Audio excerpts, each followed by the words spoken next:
In today's video, I'm going to teach you how to hide Miro frame. This is a quick way to temporarily remove a frame from view while keeping all of its content safe, which is helpful for polishing a presentation, staging a workshop, or simply reducing visual clutter on a busy board. First, sign into your Miro account and open the board that contains the frame you want to hide. Make sure you have editing access to that board. Hiding frames requires edit permissions. Give the board a moment to load and zoom or pan to the area where your frame lives so you can clearly see its edges. Next, click directly on the frame itself. It's important that you select the frame, not an item inside it. A good way to confirm you've got the frame is to click the frame's border or title area rather than a sticky note, shape, or text box within it.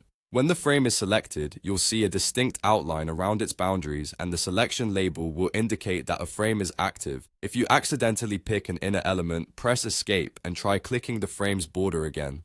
Zooming out slightly can also make it easier to catch the frame's edge. Once the frame is selected, a small toolbar will appear near the selection. Look for the eye icon, which is the Hide Frame button. Click that eye icon and the frame will disappear from the board view. This doesn't delete anything, your content stays intact. You're simply removing the frame from sight so it won't distract collaborators or appear during navigation. If you don't immediately see the toolbar, ensure the frame is still selected and that you're not in a read-only mode. Keep in mind that hiding frames is a premium feature available only on paid Miro plans. If you don't see the eye icon, you're likely on a free plan or working in a space where the feature isn't enabled.